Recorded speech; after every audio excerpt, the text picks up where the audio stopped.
International standards తో quality education అందిస్తుంది futuristic edu initiatives. నమస్తే, నేను Kavitha. Welcome to I dream news and నిజాలు. అర్నబ్ గోస్వామి అస్సలే పరిచయం అవసరం లేని ఒక జర్నలిస్ట్. తనని గోడీ మీడియాగా అభివర్ణిస్తూ ఉంటారు. మోదీ ఎన్డీఏ గవర్నమెంట్ ఏం చేసినా తను సపోర్ట్ చేస్తూ ఉంటాడు అనేటువంటి ఒక మాట ఉంటుంది. బట్ సడన్గా అర్నబ్ గోస్వామి వాయిస్లో ఎందుకని చేంజ్ కనిపిస్తోంది, తన ట్యూన్ ఎందుకు మార్చుకున్నారు అనేటువంటి ఒక ప్రశ్న కూడా వినిపిస్తోంది. ఢిల్లీ పొల్యూషన్ మొదలు ఆరావళి పర్వతాలు కావచ్చు, లేకపోతే ఇండిగో సమ్మె, వీటన్నిటి నేపథ్యంలో ప్రభుత్వాన్నే ఆయన ఎందుకు క్వశ్చన్ చేస్తున్నాడు. నేను కేవలం పీపుల్ కోసమే ఆలోచిస్తాను, యాంటీ గవర్నమెంట్, ప్రో గవర్నమెంట్, దీని గురించి నేను పట్టించుకోను అని అర్నబ్ చెప్తున్నప్పటికీ కూడా అర్నబ్ వాయిస్ ఎందుకు చేంజ్ అయింది అనేదే ఇప్పుడు సోషల్ మీడియాలో పెద్ద చర్చగా మారింది. దీని గురించే మాట్లాడుకుందాం. మనతో పాటుగా ఉన్నారు సీనియర్ జర్నలిస్ట్ సురేష్ కొచ్చాతిల్ గారు. సార్ నమస్తే. సో అర్నబ్ గోస్వామి ఎలా అయితే ఒక రైట్ వింగ్, ఒక లెఫ్ట్ వింగ్ అంటే కంప్లీట్గా రైట్ వింగ్ని రిప్రజెంట్ చేస్తుంటాడు. ఒక కంప్లీట్ సపోర్ట్ అనేది ఫ్రమ్ హిజ్ ఎండ్ మోదీకి ఉంటుంది. మోదీ ఏం చేసినా వావా అనుకుంటూ ప్రైజ్ చేసేటువంటి మోదీ ఇప్పుడు మోదీని ఎందుకు క్రిటిసైజ్ చేస్తున్నాడు అర్నబ్ అనేది, ఎందుకంత సడన్గా చేంజ్ కనిపించింది ఈ 1 monthలో? దీనికి చాలా కారణాలు ఉన్నాయి. దీనికి ఒక బ్యాక్ స్టోరీ ఉంది. మనం ఫస్ట్ టెలివిజన్ ఛానల్ మొదలైనప్పుడు భారతదేశంలో ఒకటే ఛానల్ ఉండే 1985లో, నాకు ఇప్పుడు కూడా గుర్తుంది, దూరదర్శన్. 85లో ఏషియన్ గేమ్స్ వచ్చినప్పుడు కలర్ టీవీ దేశానికి వచ్చింది. ఈసీ టీవీ మన దగ్గర ఉన్న ఈసీఎల్ వాళ్ళు తయారు చేసిన కలర్ టీవీతో. మా కాలనీలో జమస్మానియాలో అప్పుడు ఒక ఇంట్లోనో 2 ఇంట్లోనో కలర్ టీవీ ఉండే. సో అందరు వాళ్ళ ఇంటికి వెళ్ళి ఒక చిన్న పండుగలాగా 10-100 మంది రూమ్లో కూర్చొని కలర్ టెలివిజన్ చూస్తుండే. అక్కడి నుంచి ఎన్డీటీవీ వచ్చిన తర్వాత న్యూఢిల్లీ టెలివిజన్, ప్రణయ్ రాయ్, రాధికా రాయ్ కలిసి స్టార్ట్ చేసిన NDTV was basically of shot of Doordarshan. ఎందుకంటే దూరదర్శన్లో వరల్డ్ దిస్ వీక్ అని చెప్పి ఒక ప్రోగ్రామ్ వస్తుండే ముందు. మేమంతా ఎర్లీ డేస్ ఆఫ్ జర్నలిజంలో చేరడానికి టైంలో కూడా మోటివేషన్ ప్రణయ్ రాయ్ ఉండే. ఆయన దొరాబ్సు పారీవాలా అని చెప్పి ఒక ఎలక్షన్ అనలిస్ట్ ఆ టైంలో వస్తుండే. They use to analyse election, చాలా బాగా చేస్తుండే. ఆ టైంలోనే బేసిక్ గ్రాఫిక్స్ పెట్టుకొని కానీ చూడడానికి చాలా ఇంట్రెస్టింగ్ ఉంటుండే. వరల్డ్ దిస్ వీక్ అనే ప్రోగ్రామ్ దూరదర్శన్లో ఉండే ముందు. అది తర్వాత పెద్ద కాంట్రవర్సీ అయింది. దాంట్లో ఎఫ్సిటీ అంటే ఫ్రీ కమర్షియల్ టైం ఎక్సెస్గా వాడుకున్నారు ప్రణయ్ రాయ్ అని చెప్పి సిబిఐ కేసు అంతా వచ్చింది రాజీవ్ గాంధీ హయాంలో. దాని తర్వాత సపరేట్గా వెళ్ళిపోయి ఆయన సొంతంగా స్టార్ట్ చేసుకున్నారు ఎన్డీటీవీ. సో అక్కడి నుంచి కొన్ని ఛానల్స్ రావడం మొదలుపెట్టి ఏషియానెట్ మలయాళంలో, డిఎంకే వాళ్ళ సన్ టీవీ, అది కాకుండా మిగతా చిన్న ఛానల్ నార్త్ ఇండియాలో ఇండియా టుడే, తర్వాత ఆజ్ తక్ వచ్చింది. టైమ్స్లో అంతా తర్వాత వచ్చారు. దీనికన్నా ముందు వచ్చిన ఛానల్స్ ఇదని. సో కాంపిటీషన్ పెరిగినప్పుడు ఆ టైంకి ఏమైందంటే news paper was a dying medium. మెల్లమెల్లగా మనం కొంచెం ఫాస్ట్ ఫార్వర్డ్ చేసుకుంటే కోవిడ్ టైంకి వచ్చేదాకా చాలా మటుకు television channels was running rampant. News paper ఏమో అక్కడి నుంచి వాళ్ళ డౌన్ఫాల్ స్టార్ట్ అయింది. ఇప్పుడు కూడా మీరు చూడండి, major news papers including Deccan Chronicle కానీ, టైమ్స్ ఆఫ్ ఇండియా కానీ, హిందూ కానీ, వాళ్ళ కోవిడ్ టైంలో ఉన్న సర్క్యులేషన్, కోవిడ్ కన్నా ముందు ఉన్న సర్క్యులేషన్ కన్నా హాఫ్ సర్క్యులేషన్ నడుస్తుంది. అంటే ఫర్ ఎగ్జాంపుల్ ముందు 3 లక్షల కాపీలు అమ్ముతూ ఇప్పుడు 1.5 కాపీలు కూడా బేర్లీ ఏబుల్ టు సెల్. చాలా పెద్ద డిస్కౌంట్లు అమ్ముతున్నారు వాళ్ళు. ఫర్ ఎగ్జాంపుల్ ఒక నేషనల్, ఒక లీడింగ్, ఎందుకు పేరే చెప్పేద్దాం, టైమ్స్ ఆఫ్ ఇండియా, ఇప్పుడు వాళ్ళు ఆఫర్ చేసేది యాన్యువల్ ప్యాకేజ్ నాకు 1700. 1700 మొత్తం సంవత్సరం మీకు కాపీ వచ్చేస్తుంది. దానికే బదులు నేను ఆన్లైన్ సబ్స్క్రైబ్ చేసుకున్నాను, అది కూడా ఉంది నాకు. కానీ వ్యూయింగ్ హ్యాబిట్స్ మారిపోయాయి. ఎందుకు చెప్తున్నానంటే అర్నబ్ గోస్వామి జర్నీ కూడా మనం అర్థం చేసుకోవాలి. అర్నబ్ గోస్వామి కూడా ప్రింట్ మీడియా నుంచి వచ్చిన ఆయన. Rajdeep Sardesai was aviation correspondent of times of India. నేను టైమ్స్ ఆఫ్ ఇండియా ఉన్న టైంలో బాంబేలో, అంటే అప్పుడున్న బాంబేలో టైమ్స్ ఆఫ్ ఇండియాలో హీ వాజ్ ఏవియేషన్ కరెస్పాండెంట్. ఆయనకి ఏవియేషన్ గురించి ఏం తెలుసో మనకు తెలియదు, కానీ వాళ్ళ నాన్నగారి పేరు మీద రికమెండేషన్లు వచ్చారు. రాజ్దీప్ సర్దేశాయ్, దిలీప్ సర్దేశాయ్ క్రికెటర్ కొడుకు అని చెప్పేసి. దాని తర్వాత వీళ్ళిద్దరూ టైమ్స్ నౌకి వెళ్ళారు. మనం అక్కడ చూసాం ఎన్డీటీవీలో చాలా మటుకు తిరిగారు వీళ్ళు జర్నీ అంతా. కానీ over a period of time వీళ్ళు సొంతంగా ఛానల్ పెట్టుకోవాలని చెప్పి అందరికీ ఒక విష్ ఉండే. కానీ ఒక ఛానల్ మొదలు పెట్టడం అంటే మినిమం మీ దగ్గర ఒక 1000 కోట్లు ఉండాలి. ఇన్ఫ్రాస్ట్రక్చర్ కానీ, మీ సొంత బిల్డింగ్ కానీ, network, team buildup, up linking, down linking, జీతాలు చాలా ఉంటాయి. నాకు తెలుసు, ఎందుకంటే I was the CEO of Janam TV Covid టైంలో. నాకు తెలుసు నెలకు మినిమం 1.5 కోటి లేకుంటే జీతం ఇవ్వలేము మనం. 1.5 కోటి మీకు అకౌంట్లో వచ్చి 28వ తారీఖు పడితేనే మీరు 1వ, 2వ తారీఖుకి జీతం ఇవ్వచ్చు. ఇక్కడ కూడా మనం చూస్తాం తెలుగు ఛానల్స్ కూడా చాలా మటుకు జీతాలు చాలా లేట్ ఇస్తారు. అది తర్వాత ఈ కోవిడ్ తర్వాత ఇంకా దారుణం అయిపోయింది పరిస్థితి. ఇప్పుడు ఒక నార్మల్ ఛానల్ నడిపించాలంటే మీకు ఒక 5 నుంచి 6 కోట్లు కావాల్సి వస్తుంది. ఇది నేను చెప్పలేదు, శ్రీకంఠన్ నాయర్ అని చెప్పి was former head of Doordarshan news. దాని తర్వాత ఆయన సొంతంగా ఛానల్ పెట్టుకున్నారు ఫ్లవర్స్ అని చెప్పి కేరళలో, అండ్ 24 న్యూస్ అని చెప్పి వెరీ వెల్, చాలా రెస్పెక్టబుల్ ఛానల్. నెంబర్ 2, నెంబర్ 3 పొజిషన్లో టీఆర్పీలో ఉంటుంది. First is Asianet. ఆయన మనకు స్పీచ్ ఇస్తూ కేరళ విజన్ అని చెప్పి అక్కడ ఉన్న cable operators, major number 1 cable operator, వాళ్ళకి యాన్యువల్ కాన్ఫరెన్స్ ఉంటుంది. వాళ్ళు అందరు మీడియా వాళ్ళు వచ్చి మాట్లాడతారు, including people like Arnab has spoken earlier. అక్కడ వచ్చి ఆయన అన్నారు ఇదే మాట, నేను ఇప్పుడు నా సేల్స్ వాళ్ళతో మాట్లాడడానికి భయపడుతున్నాను, ఎందుకంటే నేను కొంచెం ప్రెషర్ పెడితే అటు రాజీనామా ఇచ్చేసి వెళ్ళిపోతున్నాడు. అడ్వర్టైజింగ్ లేదు ఫీల్డ్లో, అందరూ డిజిటల్కి మూవ్ అయిపోయారు. So we have come from print to television to digital. Exactly. కొంతమంది సోషల్ మీడియా అంటారు, సోషల్ మీడియా కాదు, ఇట్స్ అ డిజిటల్ మీడియా. ఈ అడ్వాంటేజ్ ఏంటంటే శాటిలైట్ ఛానల్స్కి ఆ డిసడ్వాంటేజ్ కూడా, శాటిలైట్ నుంచి వచ్చే కంటెంట్ తీసుకొని వాళ్ళు మళ్ళీ యూట్యూబ్ అప్లోడ్ చేస్తారు, రీల్స్ తయారు చేస్తారు ఇన్స్టాగ్రామ్లో, అది కాకుండా ట్విట్టర్లో కూడా దాన్ని ట్వీట్ చేస్తారు. చాలా మటుకు ఇదే నడుస్తుంది. అది కాకుండా వాళ్ళ సొంతం పే బై ఛానల్ కూడా పెట్టుకున్నారు కొంతమంది, పే బై వ్యూ అని చెప్పేసి ప్రైమ్ కంటెంట్ని. So Arnab Goswami channel start చేసినప్పుడు ఫస్ట్ ఇనీషియల్ ఇన్వెస్టర్ ఆయన బయటకు వచ్చినప్పుడు ఆయనకు ఒక ఆల్మోస్ట్ 800 కోట్లు కావాలండి. దాంట్లో నాకు తెలిసిన మటుకు 500 కోట్లు మోహన్ దాస్ పై అండ్ రాజీవ్ చంద్రశేఖర్ ఇన్వెస్ట్ చేశారు. రాజీవ్ చంద్రశేఖర్ ఆ టైంలో బీపీఎల్ మొబైల్ అమ్మిన తర్వాత ఆయన దగ్గర డబ్బులు చాలా ఉండే. Now of course is the president of Kerala BJP and owner of Asianet news. So Arnab ఏం చేశారంటే ఇంగ్లీష్లో స్టార్ట్ చేద్దాం ఫస్ట్ అని చెప్పి, మనకు తెలిసిందే ఇంగ్లీష్లో ముంబై నుంచి స్టార్ట్ చేశారు. First editor owned news paper, television. అది బాగానే నడిచింది. ఫస్ట్ ట్రాన్షల్లోనే ఆయనకి చాలా మటుకు ఇన్వెస్టర్స్ దొరికారు. సో మోహన్ దాస్ పైకి అండ్ రాజీవ్ చంద్రశేఖర్కి ఒక గోల్డెన్ హ్యాండ్ షేక్ ఇచ్చేసి వాళ్ళు పెట్టిన డబ్బు కన్నా డబుల్ వాపస్ ఇచ్చేశారు. అది ట్రాన్సాక్షన్ ఎంత జరిగిందో మనకు తెలియదు, ఎందుకంటే it's not a public limited company. కానీ I believe they got double the money. సరే, ఆ టైం తర్వాత హీ వాంటెడ్ టు ఎక్స్పాండ్.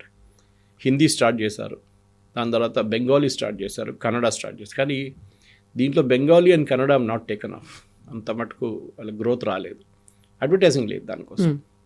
ఇవాళ కూడా మీరు చూడండి, తెలుగులో ఉన్న లీడింగ్ టెలివిజన్ నెట్వర్క్ వాళ్ళ రెవెన్యూ తెలుగు ఛానల్ కనుక వాళ్ళ కన్నడ ఛానల్ నుంచి రెవెన్యూ ఎక్కువ వస్తుంది వాళ్ళకి. సో మీకు చాలా డిఫికల్ట్ ఛానల్ నడిపించడం. సో మీరు డిపెండ్ అవుతారు గవర్నమెంట్ మీద. మీరు చూస్తున్న చాలా మటుకు యాడ్లు ఇప్పుడు పంజాబ్ గవర్నమెంట్ ఉన్నాయండి, ఉత్తరప్రదేశ్ గవర్నమెంట్, మధ్యప్రదేశ్, వాళ్ళు నడిపిస్తున్న స్కీమ్ల గురించి ఒక చిన్న 1 minute 2 minute క్లిప్ తీసుకొని న్యూస్ కన్నా ముందో న్యూస్ కన్నా తర్వాత పెడతారు. ఒకసారి న్యూస్ నడిమిట్లో కూడా పెడతారు ప్రైమ్ టైం వ్యూయింగ్కి. దానికి డబ్బులు తీసుకుంటారు. దానికి వీరు ప్రతి స్టేట్ గవర్నమెంట్ అప్రోచ్ అవుతారు, ఎవరైనా కానివ్వండి. అది not just Arnab's republic, India today వాళ్ళు చేస్తారు, ఎన్డీటీవీ వాళ్ళు చేస్తారు, CNN న్యూస్ 18 అందరూ చేస్తారు, ఈవెన్ లోకల్ వెర్నాక్యులర్ ఛానల్స్ కూడా చేస్తారు. ఇది వెబ్సైట్స్ దగ్గర నుంచి అన్నీ కూడా అదే.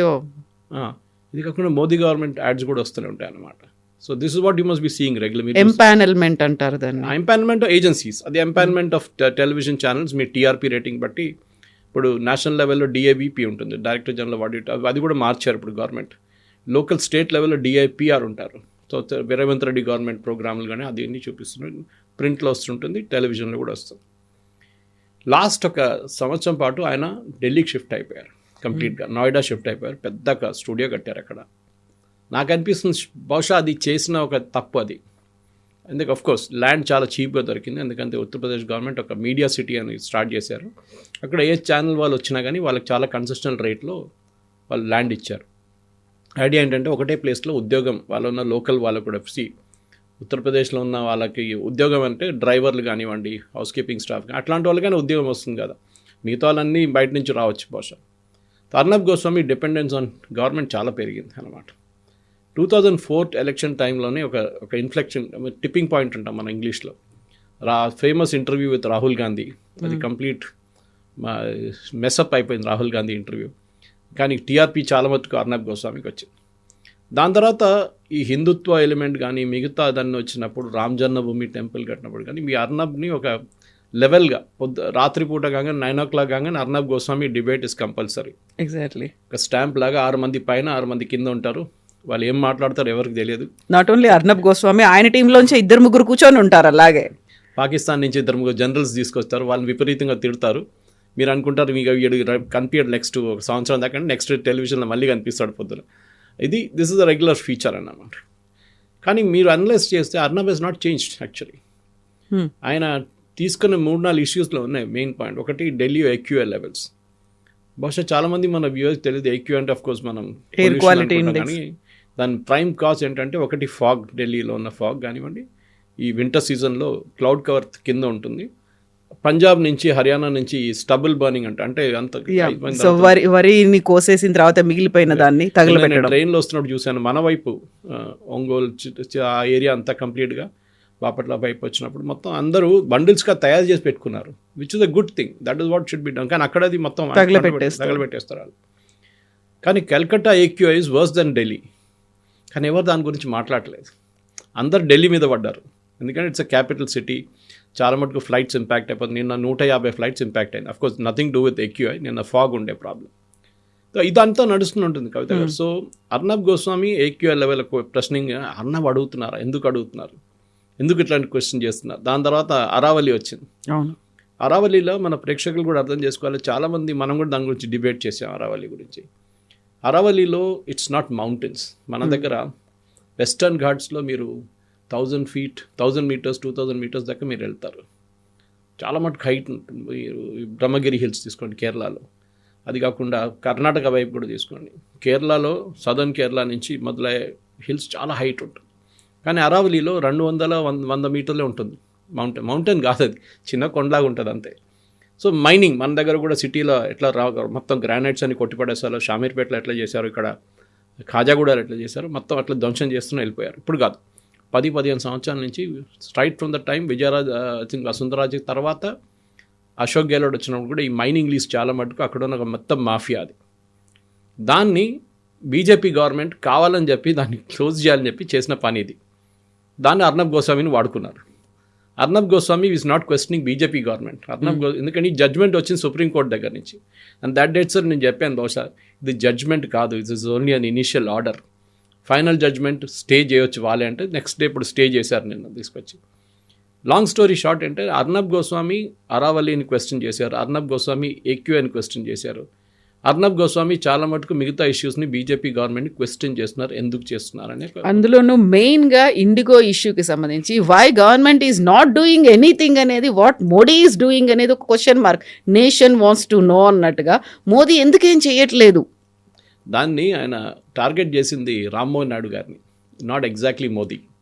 DGCA మీద పడ్డారు, కానీ DGCA correct. Even I was criticising DGCA miserably failed. ఇప్పుడు కాదు, ఎప్పటి నుంచో DGCA is a government organisation. ఎప్పుడు గవర్నమెంట్ ఆర్గనైజేషన్ ఇండిపెండెంట్గా ఉండదు. మనకు రైల్వే యాక్సిడెంట్ జరిగినప్పుడు కవిత గారు ఎంక్వైరీ చేస్తుంది రైల్వే సేఫ్టీ కమిషనర్ అని పోస్ట్ ఉంటుంది. ఏదైనా ఒక డీరైల్మెంట్ జరిగి ఒక 20 మంది చనిపోయినా 10 మంది చనిపోయినా, ఏ డీరైల్మెంట్ జరిగినా కానీ, ఏ యాక్సిడెంట్ జరిగినా కానీ రైల్వే సేఫ్టీ కమిషనర్ ఇన్వెస్టిగేట్ చేస్తారు. Railway safety commissioner doesn't work under railway ministry, civil aviation ministry కింద పనిచేస్తారు వాళ్ళు. ఎందుకంటే రైల్వే మినిస్ట్రీ ఇన్ఫ్లుయెన్స్ చేయకూడదు అని చెప్పి సివిల్ ఏవియేషన్ మినిస్ట్రీ కింద పెట్టారు వాళ్ళని. ఆలోచించండి, సివిల్ ఏవియేషన్ మినిస్ట్రీతో ఏ సంబంధం లేని ఒక డిపార్ట్మెంటు వాళ్ళ అండర్లో పనిచేస్తుంది. ఎందుకంటే లేకుంటే రైల్వే మినిస్టర్ ఉంటే ఆయన ఆర్డర్ ఇస్తే ఈ రిపోర్ట్ ఇట్లా రాయమంటే అట్లా రాస్తారు వాళ్ళు. అదే టైంలో DGCAని వాళ్ళ డిపార్ట్మెంటే ఇండిపెండెంట్గా సపరేట్ పెట్టాల్సి ఉండే. ఫర్ ఎగ్జాంపుల్ TRAకి అసలు గవర్నమెంట్తో ఏం పని లేదు, they are independently work. IRDA insurance regulator వాళ్ళు కొంచెం ఫైనాన్స్ మినిస్ట్రీ మాట వింటారు, కానీ 90% వాళ్ళు ఇండిపెండెంట్గా ఉంటారు. కానీ DGCA is totally a corrupt government department.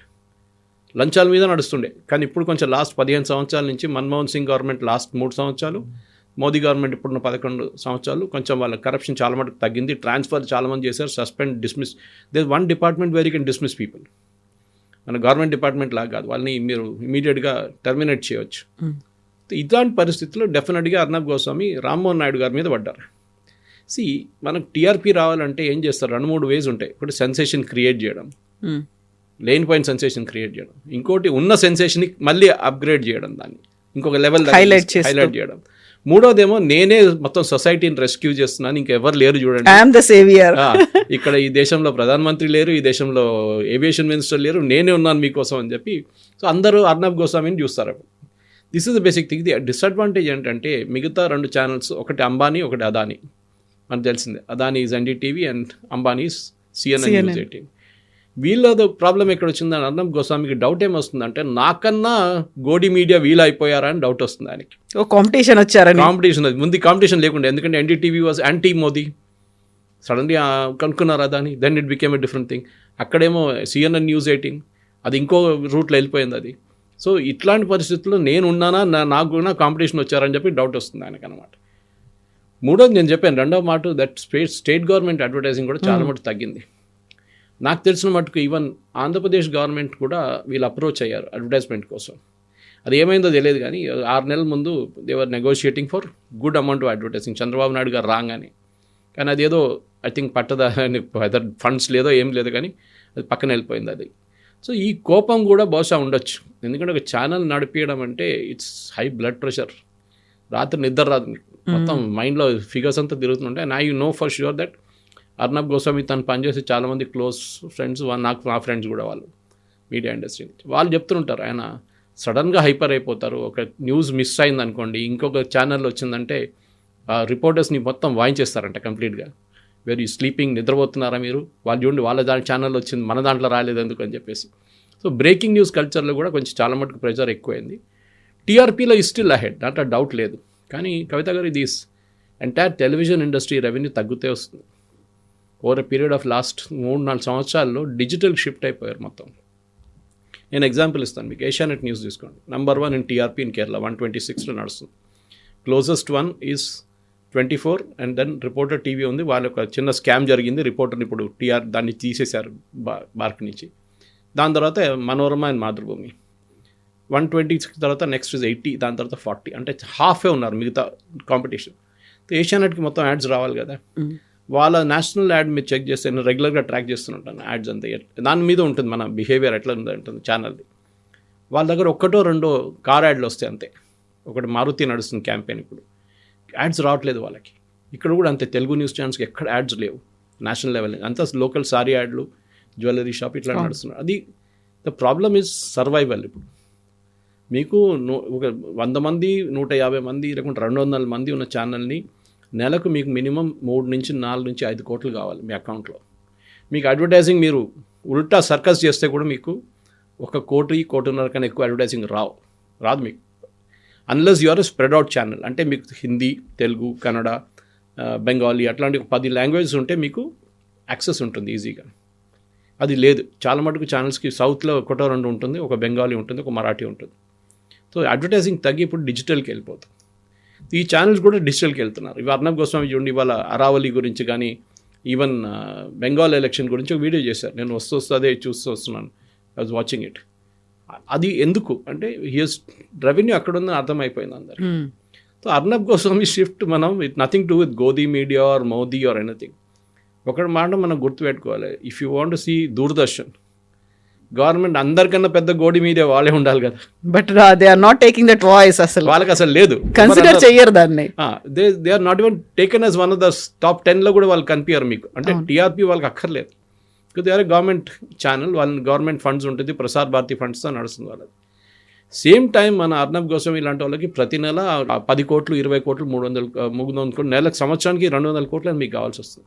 Are at least 100 crores minimum break even కూడా, అది కూడా రావట్లేదు ఇప్పుడు. సో నెలకి మీకు 5 కోట్లు, 6 కోట్లు రాకపోతే, 10 కోట్లు రాకపోతే you cannot run the channel. ఆ పరిస్థితికి వచ్చేసారు అందరు. ఆ ఫ్రస్ట్రేషన్ పాసిబ్లీ ఇప్పుడు చూపిస్తున్నారు ఆయన. ఓకే, ఆ ఫ్రస్ట్రేషన్ ఉంటుంది కానీ ఆయన పరిస్థితి నేను అర్థం చేసుకుంటాను, ఎందుకంటే I was in the same position. Of course not a big channel like Republic and ఒక జనం టీవీ లాంటి ఒక చిన్న Malayalam channel. In spite of central government support మాకు అంత అడ్వర్టైజింగ్ రాకపోతుండే. ఎలక్షన్ టైంలో అందరికి వస్తుంది డబ్బులు. ఎలక్షన్ టైంలో ప్రతి పార్టీ కోట్లు ఇస్తారు ఛానల్ కోసం, లైవ్ కవరేజ్ కానివ్వండి, రోడ్ షోలు కవర్ చేయడానికి కానీ ఏదైనా కానివ్వండి. నాకు తెలుసు ఇక్కడున్న తెలుగు ఛానల్ కూడా డబ్బులు తీసుకుంటారు దానికి. కానీ the problem is very simple. న్యూస్లో వచ్చేటప్పుడు మీరు ఫస్ట్ ఉన్నప్పుడు మీరు ఒక్కటే ప్రో ఎస్టాబ్లిష్మెంట్ ఉంటే సడన్గా 3 ప్రో ఎస్టాబ్లిష్మెంట్ ఇంకా 2 వాయిసెస్ వచ్చేస్తాయి. అది కూడా ఇంటర్నల్ కాంపిటీషన్ అయిపోయింది. Jindal, I mean you look at news nation suppose to be pro Congress, వాళ్ళు కూడా ఇప్పుడు యాంటీ కాంగ్రెస్ అయిపోయారు. ఇప్పుడు యాంటీ కాంగ్రెస్గా ఉన్న ఏ ఛానల్ ఉన్నారు, 1-2 ఉండొచ్చు అంతే. మిగతా అందరూ ప్రో కాంగ్రెస్ ప్రో మోదీ అయిపోయారు. ఎవరు ఇప్పుడు ఐ మీన్ రాహుల్ గాంధీని ఎవరు ఇంటర్వ్యూ చేశారు చెప్పండి? ఎన్డీటీవీ చేశారా, CNN News 18 చేశారా, రిపబ్లిక్ చేశారా, India today, even view, republic చాలా మటుకు ముందుకు వెళ్ళిపోయింది వీళ్ళకన్నా. కానీ viewership alone will not get you advertising. Exactly. అదొకటి మనం నేర్చుకోవాలన్నమాట. ఆస్క్ మీ ఎనీథింగ్ అనేటువంటి వెరీ రీసెంట్ సెషన్లో దీని గురించి అర్నబ్ గోస్వామి రెస్పాండ్ అయ్యారు. బీయింగ్ ఒక మిడిల్ క్లాస్ ఫ్యామిలీ నుంచి వచ్చిన తర్వాత నో వన్ మనకి జర్నలిజం ఫీల్డ్లో ఎవరూ లేరు.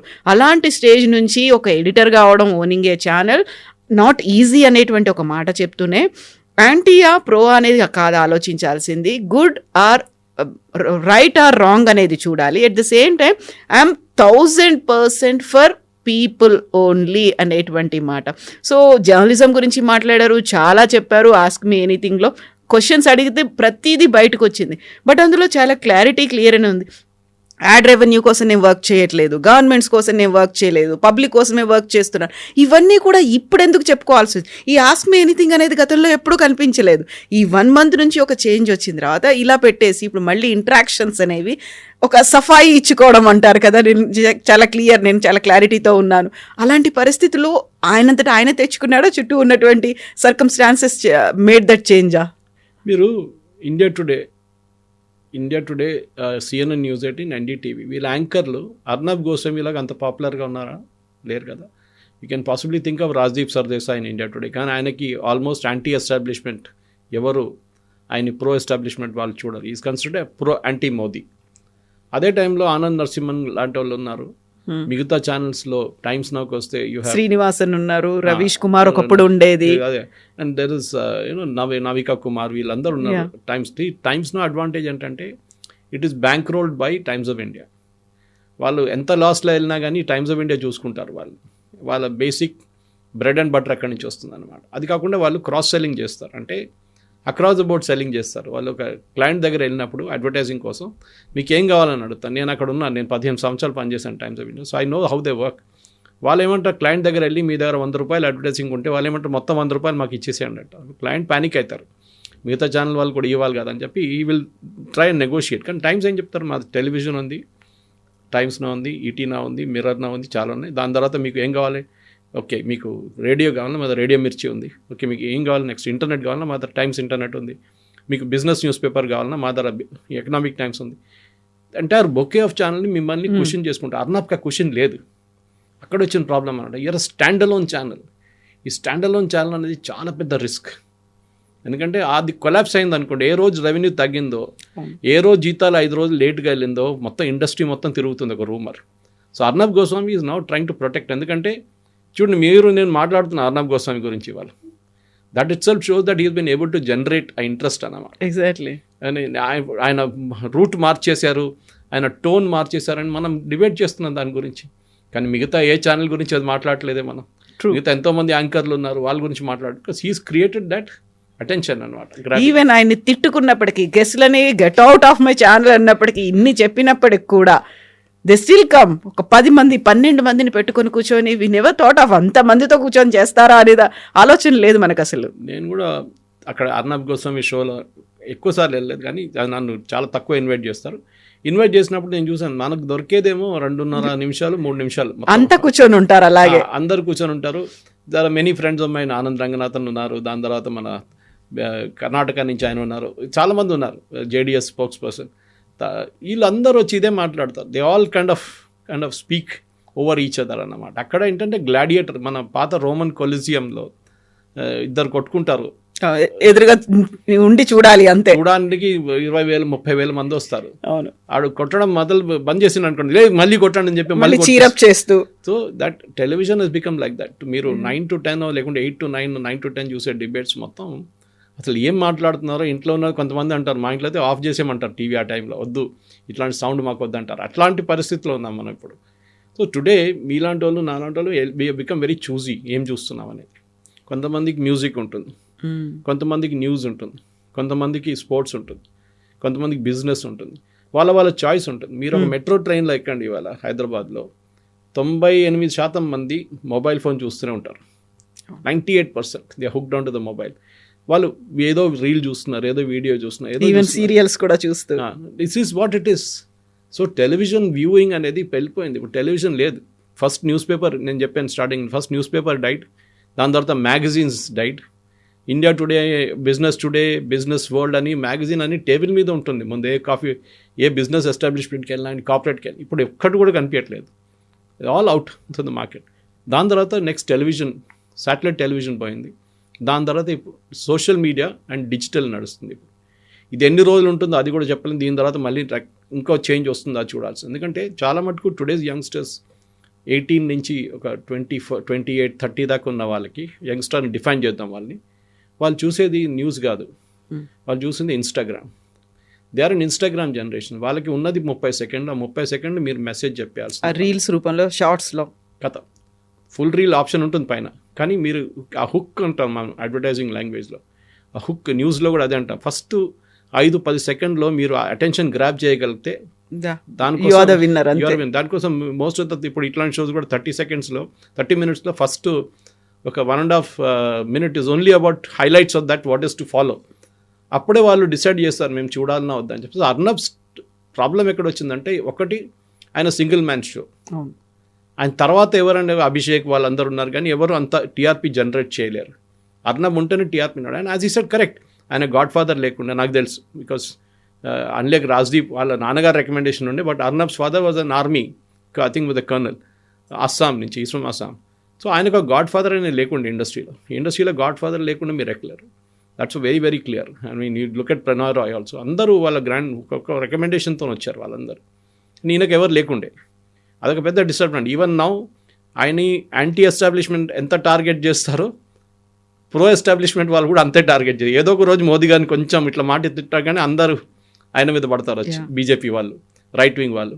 At the same time opposite side నుంచి కాంగ్రెస్ వాళ్ళైతే గోడీ మీడియా అది ఇది, రాహుల్ గాంధీ అయితే రెగ్యులర్గా చెప్తూనే ఉంటారు. సో బోత్ వేస్, ఇప్పుడు ఇంగ్లీష్లో అంటారు rock in the heart place అని. ఇక్కడ పోతే ఇక్కడ కొడుతున్నారు, అక్కడ పోతే అక్కడ కొడుతున్నారు. Possibly will find a way out. కానీ ఒకటేంటంటే టీఆర్పీ ఈజ్ అ గేమ్. ఆ టీఆర్పీ కూడా ఇప్పుడు పోయింది, క్రెడిబిలిటీ. నెక్స్ట్ ఏంటంటే డిజిటల్లో మీరు how much of views you can get. ఆ వ్యూస్లో కూడా ఏదో వంట చేయడము, దానికి లేకుంటే సినిమా రీల్ చేయడం కాదు. Clients are become very choosy. Kavitha garu, ఇప్పుడు ఒక క్లయింట్ దగ్గర వెళ్తే, ఫర్ ఎగ్జాంపుల్ టాటా వాళ్ళ దగ్గర వెళ్తే, వాళ్ళు అంటారు మాకు కార్లు అమ్మాలి, మాకు మినిమం అది 10 lakhs నుంచి స్టార్ట్ అవుతుందని వాళ్ళకి అనుకుందాం. వాళ్ళు 5 lakhs కార్లు కూడా ఉన్నాయనుకోండి, మాకు 10, 15, 20 లక్షల కార్ అమ్మాలంటే మీ చూసే వాళ్ళకి ఆ కెపాసిటీ ఉందా కొనడానికి? వాడికి సైకిల్ కొనడానికి కెపాసిటీ ఉందా, మోటార్ సైకిల్ కొనడానికి కెపాసిటీ ఉందా, 10 లక్షల కారు కొనడానికి కెపాసిటీ ఉందా అని అడుగుతున్నారు. చాలా క్లియర్గా అడుగుతున్నారు. బయింగ్ కెపాసిటీ ఎలా ఉంది? ఎస్, మేము మా దాంట్లో పాత when I was selling advertising space, మా దాంట్లో ఒక ఆల్ ఇండియా లెవెల్లో ఒక సర్వే నడుస్తుంది, ఏబీసీ సర్వే నడుస్తుంది. అది దాంట్లో A1, A2, B1, B2, C1, C2 అంటారు. అది కేటగరైజేషన్ అంటారు. Post graduation plus 1 lakh income A1, అట్లాంటి కేటగరైజేషన్లో ఎంతమంది చూస్తున్నారు. సో అర్నబ్కి ప్రాబ్లం ఏంటంటే, అర్నబ్ అడ్వాంటేజ్ అండ్ డిసడ్వాంటేజ్ అదే. ఆయనకు చూసేది ఆల్మోస్ట్ 80% మంది are in the A1, A2 category. ఆయనకు భయం ఏంటంటే వాళ్ళు డిసపియర్ అయిపోతే, వాళ్ళు B1, B2 వాళ్ళు వస్తే నేను మళ్ళీ struggle for existence Hindi channel లాగా నేను పాన్ పరాగు లేకుంటే బనియన్లు మిగతా ఉంటాయి చూడండి, అన్ని అమ్ముకోవాల్సి వస్తుంది నాకు. ఇలాచీ యాడ్ కూడా వచ్చింది, పాన్ పరాగ్ అనుకుంటా, ఇలాచీ యాడ్ అది కూడా ఉంది. MDH మసాలాలు అట్లా ఆ అడ్వర్టైజింగ్ వస్తుంది. నాకు అది వద్దు, నాకు BMW కావాలి, నాకు సోనీ టీవీ 72-inch టీవీ కావాలి, నాకు అట్లాంటి యాడ్స్ రావాలని చెప్పి ఒక కోరిక ఉంటుంది అందరికీ. ఐ మీన్ అదే కమింగ్ బ్యాక్, ఒక సీఈఓగా ఉన్నప్పుడు నాకు కూడా కోరిక ఉంటుంది, నా అడ్వర్టైజింగ్లో it should be top class, ఒక ప్రీమియం యాడ్స్ ఉండాలి. నాకు ఎందుకు ఇట్లాంటి మసాలా యాడ్లు, ఈ బనియన్ యాడ్లు నాకు వద్దు అని చెప్పేట్టు. So this is where it is, the entire conflict is boiled down to money, డబ్బులు.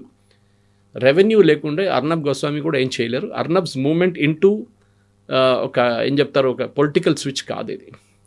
ఇప్పుడు మీరు నేను మాట్లాడుకున్నా అరావళి అని మాట్లాడుకున్నప్పుడు అరావళి హ్యాష్ట్యాగ్ వేస్తే ఒక 50,000, 40,000 వ్యూస్కి వెళ్ళిపోతుంది. సేమ్ టైం SIR మొదలైనప్పుడు SIR నుంచి ఉండే, SIR హ్యాష్ట్యాగ్ ఏంగానే SIR హ్యాష్ట్యాగ్లు పోతుంది. సో టుడే మొత్తం టెలివిజన్ అనేది హ్యాష్ట్యాగ్ల మీద నడుస్తుంది, మీ థంబ్నెయిల్స్ మీద నడుస్తుంది. ఇదే basic structure. So Arnab is also now changing. ఆయన చాలా మటుకు ఆల్మోస్ట్ 60% వాళ్ళ ఫ్రెండ్స్ కూడా చెప్తున్నారు, వాళ్ళు పనిచేసే కొలీగ్స్ కూడా చెప్తున్నారు, ఆయన చాలా టైం ఇప్పుడు డిజిటల్లో స్పెండ్ చేస్తున్నారు. అదే కంటెంట్ని డిజిటల్లో 2 నిమిషాలు 3 నిమిషాలు స్టోరీ చెప్పేస్తున్నారు ఆయన, which is a major change. So I don't think అర్నబ్ని ప్రో ఎస్టాబ్లిష్మెంటో యాంటీ ఎస్టాబ్లిష్మెంట్ చూడకూడదు, కరెక్ట్. బట్ డిఫాల్ట్ ఆయన ఒక మోదీ ముద్ర పడిపోయింది భక్త్ చెప్తాను, నన్ను కూడా చెప్తారు మోదీ భక్తులు, okay that's fine, no problem. కానీ యాజ్ అ నేషనల్ లెవెల్ ఒక ఇమేజ్ ఉండంటే Arnab is got the number 1 image, ఇంకెవరికి లేదు ఆ image. Yes sir, thank you so much sir, thank you.